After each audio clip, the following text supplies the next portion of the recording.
2024 est une année particulière. Eh bien oui, puisqu'elle comporte un jour de plus, au mois de février notamment. Alors, dans la langue, tenez-vous bien, on appelle cela, eh bien évidemment, une année transgenre. Dans la langue de Molière, on dira une année bisextile. Et je vous prie de pardonner ce petit jeu de mots, il était trop tentant et je n'ai pas pu, hélas, m'en empêcher. Bonsoir et bienvenue dans La France Libre, une émission du CNTF-CH, avec Philippe, avec Patrick qui nous accompagne, avec Bruno également, et vous, vous également, mesdames et messieurs.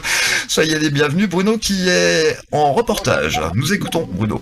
Bonsoir à tous, bonsoir à toutes. Alors, bravo et bonjour à toute la France, parce que là, je vous appelle depuis la Catalogne, où je suis sur un grand barrage d'agriculteurs, parce que contrairement à ce qui est dit dans les grands médias français, on ne parle pas beaucoup de ce qui se passe en Catalogne et dans toute l'Espagne, mais pratiquement toutes les grandes routes catalanes sont bloquées par les agriculteurs.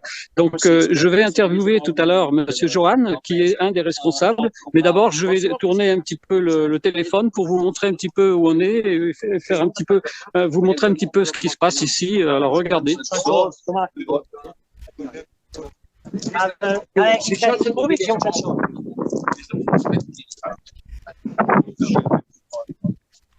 Voilà, je pense que vous avez vu. Donc, je vais vous présenter Johan et je vais lui poser quelques questions et il va nous répondre. Il faut comprendre aussi qu'en Espagne et en Catalogne, ici, il y a une sécheresse importante et que les mesures qui ont été faites par le gouvernement catalan contre la sécheresse posent de gros problèmes aux agriculteurs. Donc, je vais vous présenter Johan. Bonjour. Hola. Buenos días, Joan. ¿Cómo está el movimiento aquí en Cataluña en este momento? El moviment a Catalunya estem tallant carreteres fent pressió perquè hi hagi negoci entre el govern i la plataforma pagesa. Donc ici, ils bloquent toutes les routes pour qu'il y ait des négociations entre le gouvernement catalan ou El govern català. Le gouvernement catalan et les paysans. Es un problema con la sequía también. Sí.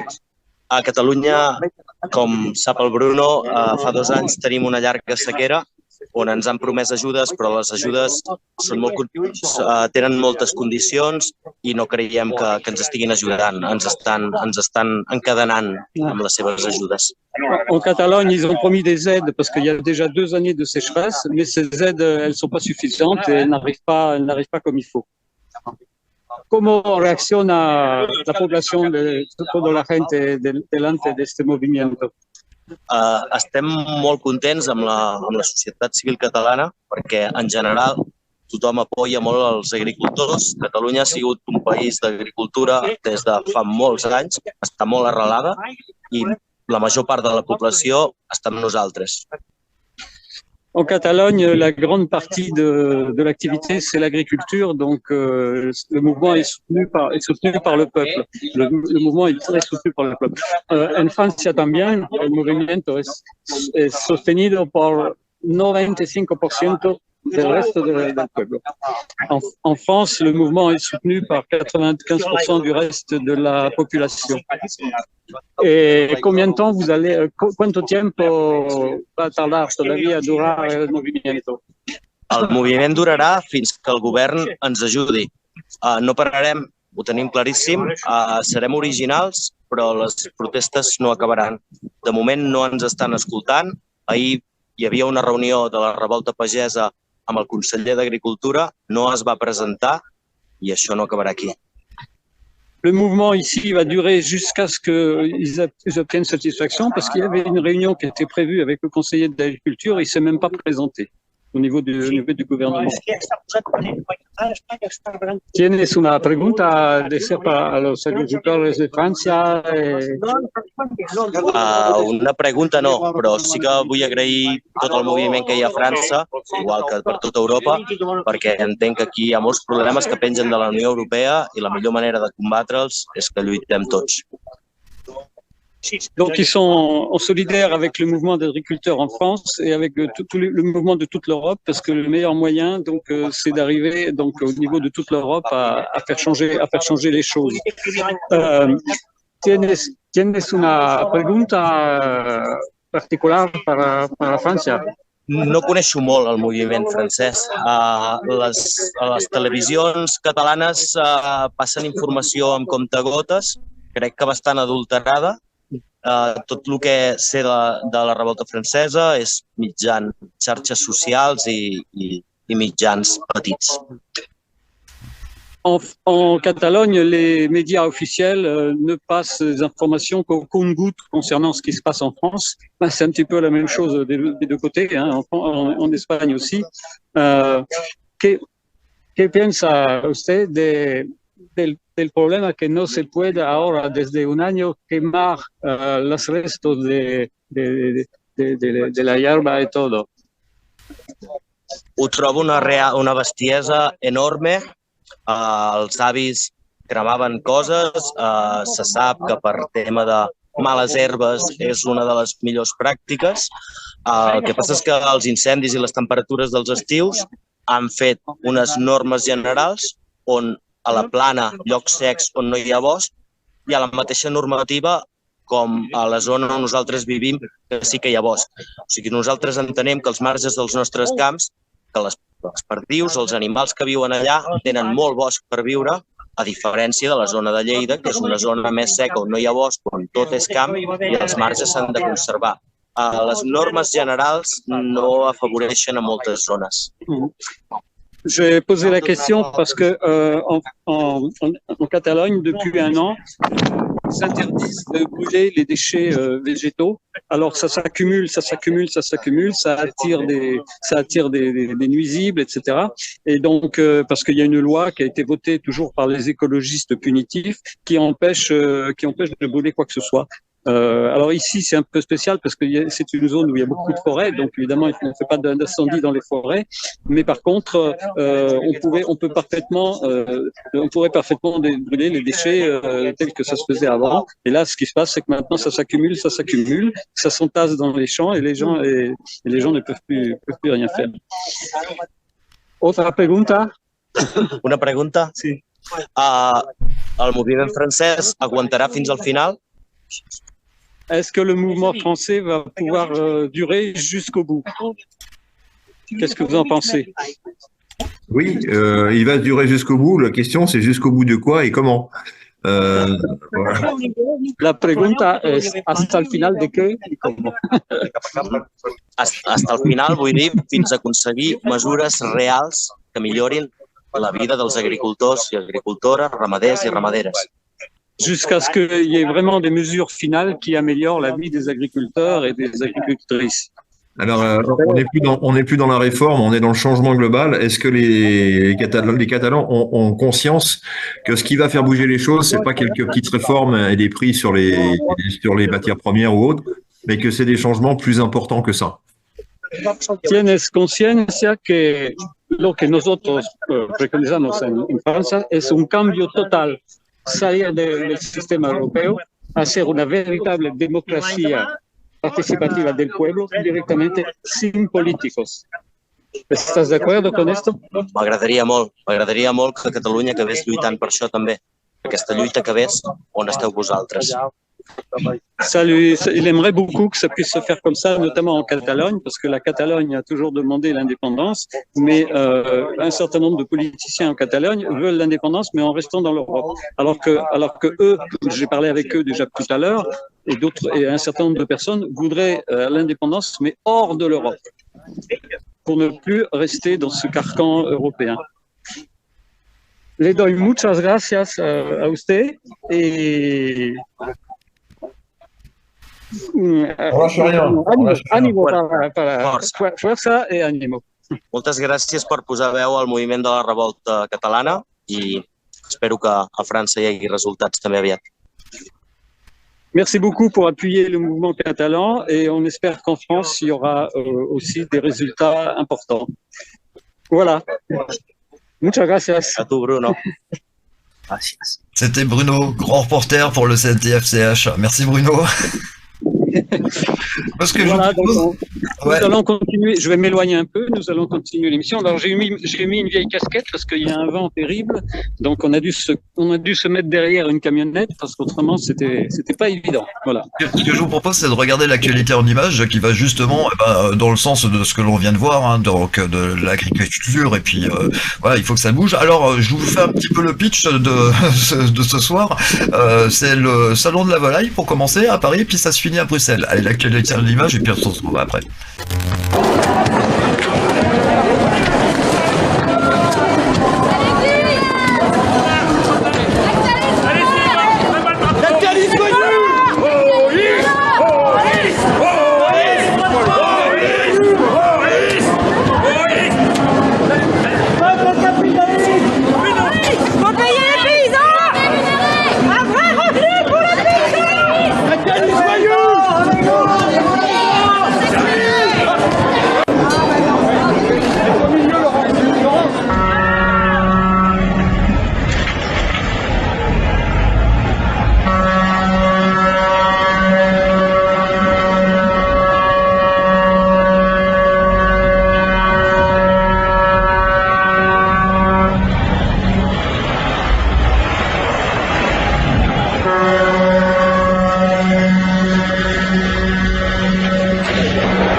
What has he got in the back of that truck?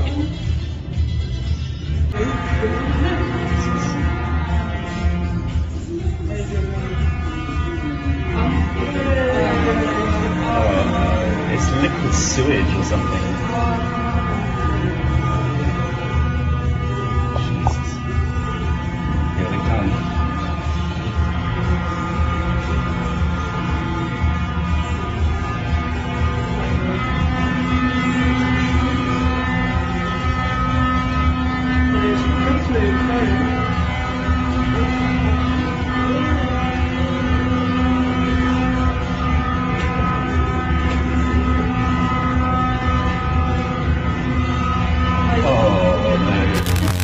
Ah, qu'il ne fait pas bon prendre une douche comme celle-ci. En tout cas, on voit que les agriculteurs, effectivement, sont déterminés, oui. Oui, alors c'est plus, j'ai envie de dire que c'est plus bon enfant côté bruxellois que côté français, où c'était plus violent. Les gens étaient descendus des machines et ils étaient à pied, corps à corps, si je puis dire, avec la police, pour exprimer une colère en disant notamment des mots comme des vrais revenus pour les paysans. Alors nous, on souhaite qu'une chose, hein, c'est que ces gens vivent bien de leur travail, évidemment. Aujourd'hui, le constat, c'est qu'ils n'en vivent plus du tout. Et que visiblement, il y a des politiciens qui ont décidé que ils n'en vivraient pas demain, quoi. Voilà. Donc c'est de ça qu'il s'agit, c'est de l'avenir de la paysannerie française. Déjà au début du XXe siècle, il y avait des soubresauts de cette nature qu'on baptisait comme étant justement des archaïsmes paysans français, et que les paysans français devraient s'adapter à un certain nombre de changements, tout simplement. On est dans les années 1907, ça ne nous rajeunit pas, mesdames et messieurs, et déjà à cette époque, nous avons une crise de surproduction en l'occurrence, qui a conduit à l'écroulement des prix du vin en particulier. Et les vignerons se sont trouvés ruinés en l'espace de 2-3 ans à cause de la chute du prix du vin. Ça a donné lieu à des manifestations, et puis l'armée a été requise. Et l'armée a refusé de tirer dans la foule. Elle l'a accepté dans un premier temps, et il y a eu 5 morts, 2 morts, 3 morts selon les endroits. Puis dans un deuxième temps, le gros de l'armée, si je puis dire, qui a été convoqué, a mis les crosses en l'air pour ne plus avoir à tirer sur la foule française. Alors avant la lettre, j'ai envie de dire que ces militaires de cette époque avaient pris conscience de ce que c'est que la loi, et que dans cette loi, il était écrit qu'on devait défendre les Français et qu'on ne devait pas les tuer, quoi. Voilà. Donc à l'époque, qui était l'ordonnateur de ces exactions, car c'en était, eh bien, on va citer son nom très clairement, c'est monsieur Clémenceau Georges de son prénom, qui avait insisté, qui voulait être absolument pas du tout plié par rapport aux revendications des paysans, et qui a fait tirer dans la foule. Et ces militaires-là ont su mettre les crosses en l'air. J'attends le même réflexe, le même sens de l'honneur et du devoir de la part des gendarmes en particulier, qui ne sont pas tous présents dans ces manifestations, car c'est plutôt la police qui fait la police, si je peux m'exprimer ainsi.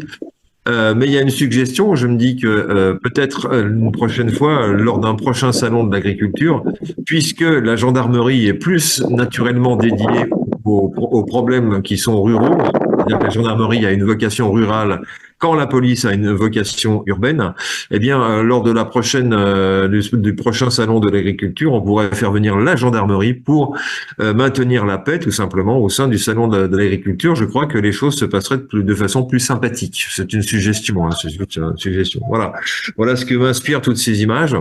Et puis on peut. Nous pourrions aussi dire que, eh bien, il faudrait unir les gardiens de la paix au peuple. Ah bah alors là, ça serait idéal, effectivement. Donc il y a eu des tentatives, il y a eu des choses dans ce sens-là. Dans la République française, normalement, la gendarmerie s'occupe du bien-être du peuple. Alors ça a été le cas dans bien des cas. Je pense que la gendarmerie a un code de l'honneur. Je pense que la gendarmerie a donné un certain nombre de preuves justement de cet honneur, y compris dans les périodes sombres de l'histoire de France du XXe siècle en particulier. Où elle ne s'est jamais compromise face à des collabos ou etc. Donc elle a toujours été dans l'idée de service du peuple, et il y a eu beaucoup de résistants qui ont filé entre les mailles du filet, comme on disait à l'époque, parce que certains gendarmes avaient décidé de fermer les yeux au risque de leur propre vie. Donc rendons hommage à ces messieurs et sachons leur rappeler qu'ils ont eu des anciens courageux et qu'on attend aujourd'hui d'eux quelque chose de cette nature, quoi, hein, pour protéger le peuple. On peut rappeler aussi que souvent, on l'a rappelé nous-mêmes ici dans l'émission, on peut rappeler aussi que aussi bien en Roumanie que lors de la révolution des œillets il y a 50 ans au Portugal, eh ben, les gardiens de la paix ont vraiment été des gardiens de la paix. C'est-à-dire que dans la révolution des œillets au Portugal, ils ont mis des œillets sur leurs fusils et ils se sont joints au peuple, ils ont fraternisé avec le peuple et à partir de là, la dictature est tombée.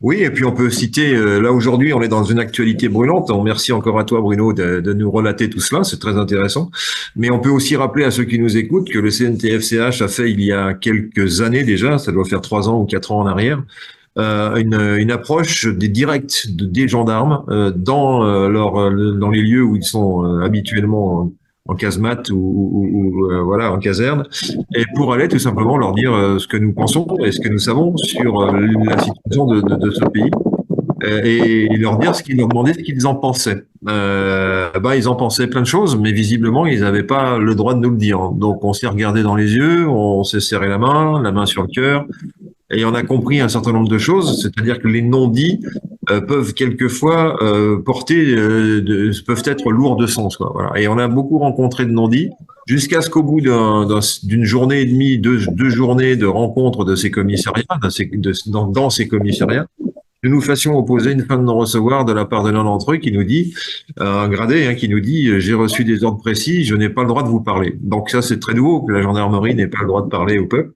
À ce moment-là, il faut plus arrêter les voitures, il faut plus poser de questions aux papiers, s'il vous plaît.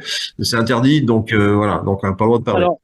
Alors, Philippe, je vais t'interrompre 2 secondes parce qu'en fait, il suffit de regarder ce que le général Coustou, le président d'honneur de Place d'Armes, a écrit hier suite à l'intervention absolument dingue de Macron, qui apparemment veut la guerre, veut envoyer des troupes françaises, même s'il le dit pas directement. Eh bien, le général Coustou rappelle que l'armée, tout comme la police et la gendarmerie, dans son code de déontologie, il y a un article qui dit qu'il n'y a pas à obéir à des ordres qui soient illégitimes et qui soient contre le peuple. Et ça, le général Coustou l'a dit clairement, il a cité les articles et tout. Donc, je pense qu'il faut que la gendarmerie et la police réfléchissent un petit peu aussi à ça et se rendent compte que le peuple est brimé, que donc toutes ces lois et toutes ces décisions qui sont prises sont contre le peuple, et que donc il est logique que d'après la Déclaration des droits de l'homme, les forces de l'ordre soient au service du peuple et pas au service de gouvernants qui n'agissent que pour leur propre intérêt ou les intérêts de l'Union européenne. Alors, il y a pu y avoir dans l'histoire récente des ambiguïtés entre la gendarmerie d'une part, d'autre part l'armée et en troisième lieu, je dirais l'antimilitarisme qui existait dans les années 50 suite à des guerres, évidemment la deuxième guerre mondiale, puis des guerres coloniales de décolonisation qui ont fait beaucoup de mal. On pense à l'Indochine, on pense à l'Algérie, même si ça n'est pas été considéré comme une guerre. Toujours est-il qu'avec une chanson comme Le Déserteur, Boris Vian dit des choses fortes. Il dit en clair, depuis que je suis né, j'ai vu mourir mon père, j'ai dû tirer sur plein de gens, et maintenant c'est stop, quoi. J'en peux plus. Donc prévenez vos gendarmes que je n'aurai pas d'armes et qu'ils pourront tirer. Les gendarmes n'ont pas vocation à tirer sur les gens qui n'en tirent pas dessus, donc je suppose que le déserteur en question de la chanson se fait appréhender et emmener en prison, mais ne se fait pas tuer par des gendarmes. Voilà, ça c'est la première chose. Et puis je voudrais aussi rappeler une autre chanson qui nous vient du Canada, qui dit à peu près la chose suivante: quand les hommes vivront d'amour et qu'il n'y aura plus de guerre, les soldats seront troubadours et nous serons morts, mon frère. Alors c'est une façon de dire que on n'est pas à la veille de transformer les soldats en troubadours, et que tant qu'il y aura des soldats, bah, ma foi, il y aura des morts et qu'il y aura pas de troubadours en plus, quoi. Voilà, c'est ça que voulait dire le poète. Alors, il ne faut pas désespérer de ça. D'abord, on peut tout à fait, de notre vivant, bien que je sois une personne très âgée, de mon vivant, je ne désespère pas de voir des gendarmes, justement, fraterniser avec des civils comme nous, pour dire, bah oui, c'est vers vous qu'on veut aller, parce que visiblement, ce qui se passe en haut lieu, c'est pas terrible, quoi. Voilà. Donc ça, je ne désespère pas de le voir. Alors, ça nous amène pas à faire des chansons, mais ça nous amène à réconcilier tout simplement un peuple avec le principe même de la gendarmerie, qui existe depuis plusieurs siècles chez nous, avec la prévôté, les prévôtés autrefois, alors qui servaient évidemment pas que le peuple, mais qui servaient également le roi, mais qui avaient pour mission de garder la paix civile, tout simplement la paix civile. Et ça marchait plutôt bien, voilà, et on était plutôt fiers de ces institutions, on était plutôt fiers de nos gendarmes. Donc c'est un appel aujourd'hui de dire, on est toujours fiers de la gendarmerie en France, on n'a pas de raison de les critiquer plus que cela. Elle a ses contraintes, elle a ses difficultés, mais à un moment donné, il faut qu'elle prenne connaissance des nôtres, et qu'à un moment donné, il y a des franchissements pour dire, bah, est-ce qu'on pourrait pas faire quelque chose avec cette foule pacifique qui a des propositions à faire. Voilà. Philippe, de toute façon, il suffit de se rappeler de ce qui s'est passé lors de la chute du mur de Berlin. Personne n'aurait imaginé encore la veille que l'Union soviétique s'effondrerait et que le mur s'effondrerait aussi. Mais il a suffi qu'une petite brigade, il a suffi que quelques policiers n'obéissent plus aux ordres pour que tout le système s'effondre. Eh bien, en fait, ça signifie qu'il n'est pas du tout nécessaire qu'un grand nombre de personnes arrêtent d'obéir à ces ordres illégitimes. Il suffit qu'il y en ait quelques-uns qui donnent l'exemple, et en une journée, les choses peuvent se passer. Donc, effectivement, de notre vivant. Absolument. Donc là, on est dans une application. On voit très bien que ça bouge aussi en Espagne, alors qu'on n'est pas du tout prévenu par les médias mainstream français que ça bouge en Espagne, pas plus qu'en Allemagne, pas plus que dans les autres pays européens. Donc ça en dit long sur la désinformation qui nous est imposée au travers des médias, qui soit nous mentent directement, soit nous mentent par omission, c'est-à-dire ne nous disent pas les vérités extérieures. Voilà, alors on a effectivement entendu les paroles de Monsieur Macron, qui n'a pas dit expressément qu'on était en guerre avec qui que ce soit, mais il a dit il était possible que, etc., etc. Donc avec toujours cet art du biscornu dans le discours, je l'ai dit sans le dire tout en le disant, eh bien on comprend quand même que c'est pas le grand amour entre lui et Monsieur Poutine, et que à tout moment la Russie peut être considérée comme le grand méchant ours. Hein, voilà. Et je vois dans cette manœuvre quelque chose de criminel contre le peuple français, dans la mesure où avec ce genre d'ambiance, si je m'amuse à dire que je trouve que M. Poutine fait des choses pas mal, ou que je trouve que la Russie c'est bien, ou que voilà, je deviens automatiquement une sorte de traître à la nation, dans le sens du fait que même si on n'est pas en guerre, on peut être considéré comme un traître.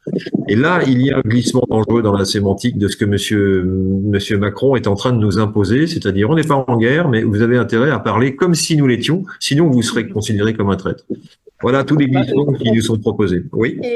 On peut dire quelque chose d'important aussi, Philippe, c'est que contrairement à Hitler, à aucun moment Poutine n'a émis l'intention il n'a besoin de chercher à conquérir le reste de l'Europe. La Russie est le pays le plus grand du monde, avec pratiquement toutes les matières premières, qui se suffit à lui-même. Le seul problème qu'il a, c'est qu'effectivement, en Ukraine, il y a des gens, et il ne faut pas oublier que cette guerre existe depuis 10 ans et pas depuis 2 ans seulement. Il y a des gens en Ukraine qui se réclament comme les héritiers d'Hitler. Et là-dessus, Poutine a raison. Maintenant, tout le monde le sait. Nous, on l'a dénoncé, mais maintenant, tout le monde s'en rend compte et tout le monde le sait. De même que les bases de la CIA qui existaient et qui existent toujours en Ukraine, ça aussi, ça faisait partie d'informations complotistes. Et bien maintenant, tout le monde le reconnaît. Donc, ça veut dire que il y a une manipulation mentale pour faire croire aux gens que Poutine veut envahir l'Europe. C'est totalement faux. D'ailleurs, même d'un point de vue stratégique, on a vu Napoléon, quand il a voulu aller jusqu'à Moscou, il faut penser à la logistique. Imaginons une armée comme l'armée russe qui viendrait jusqu'à la France et jusqu'à l'Espagne. Imaginez comment ils pourraient arriver à approvisionner leurs chars en carburant, etc. Alors, on va nous répondre, on va nous dire, oui, mais c'est l'arme nucléaire. Oui, mais l'arme nucléaire, il faut pas oublier que la France, elle a quand même l'arme nucléaire. Donc, et que les vents souffrent de l'Ouest. Donc, la moindre petite bombe, même tactique, qui tomberait sur un pays européen, les retombées, le lendemain, elles arrivent sur où? Eh ben, sur Moscou. Donc, c'est des choses toutes simples à comprendre, mais que, évidemment, on évite de dire. Enfin, que eux évitent de dire. Oui, il faut comprendre que l'arme nucléaire est une arme de dissuasion. En fait, c'est justement pour ne pas qu'on l'utilise. Oui, Christiane, si vous voulez me dire. permettre de dire 2 mots? Bien sûr, je t'en prie. Nous t'en prions. Vous êtes très inspiré par le sujet, c'est super de vous entendre. Alors, simplement, je pense que tous les Européens la plupart des Européens sont d'accord sur une chose, c'est qu'il faut sortir de l'Europe, enfin de l'Europe telle qu'elle est actuellement. Ça ne veut pas dire qu'il ne doit pas y avoir de collaboration entre les pays, de complémentarité. Et en revanche, la spécificité de la France quand même, c'est que la France n'est pas dans l'Europe depuis la forfaiture de 2008, le traité de Lisbonne, et que en France, tous les actes, élections, lois, règlements sont nuls et non avenus. Et donc, depuis 2008, il n'y a plus d'état de droit et d'appareil criminel et terroriste sans droit ni titre. Donc, il n'y a ni OTAN ni Union européenne.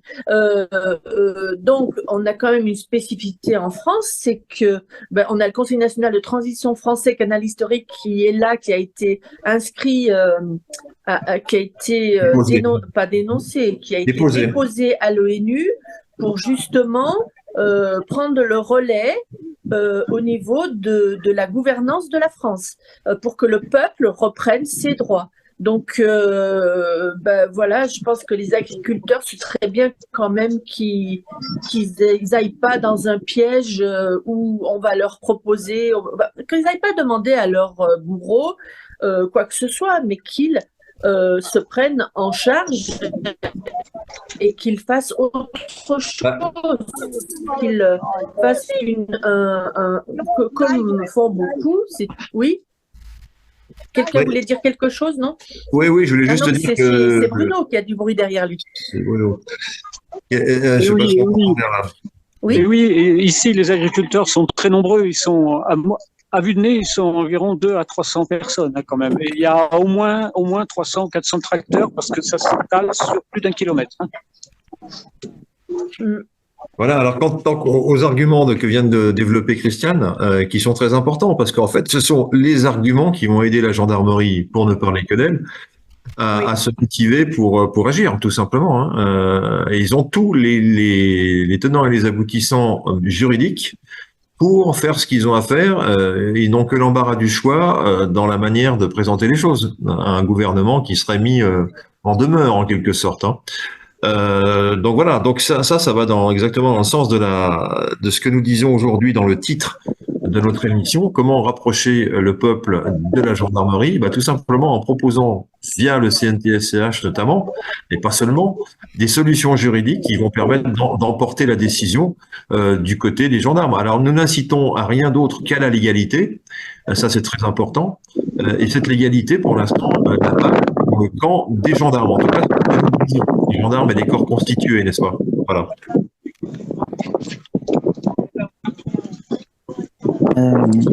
J'aimerais dire quelques mots au sujet. Alors, j'ai noté dans l'ordre chronologique. Il se trouve que je suis maître composteur. J'imagine que les Espagnols compostent.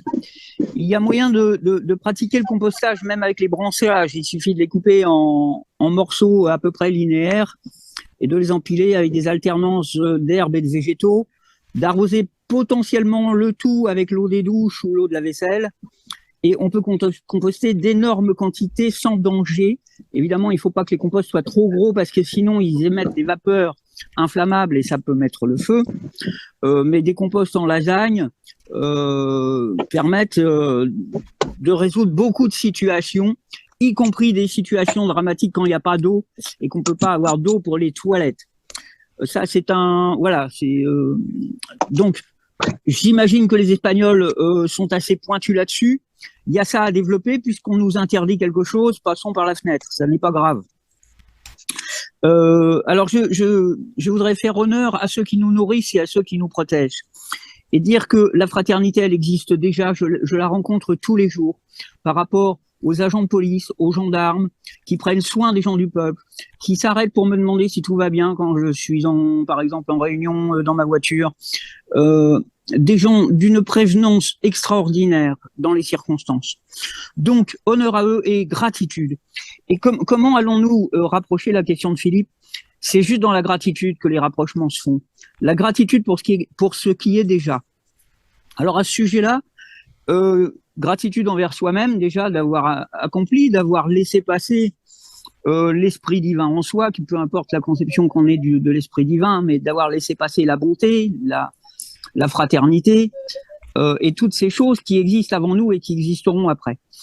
Et je voudrais juste insister sur le fait que c'est déjà là. C'est déjà là. Et en physique quantique, on observe que plus on croit à quelque chose, plus cette chose existe. Donc, donnons-lui de l'existence en nous réjouissant que c'est déjà là, que la fraternité existe déjà entre toutes les forces de l'ordre et le peuple. Je la constate personnellement tous les jours.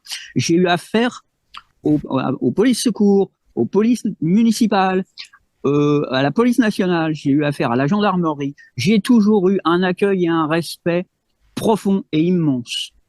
Donc gratitude à eux et honneur à eux. Je crois que j'en ai fini. Je voulais aussi remercier Sylvain d'avoir dit que les agriculteurs sont déterminés et non en colère. Ah.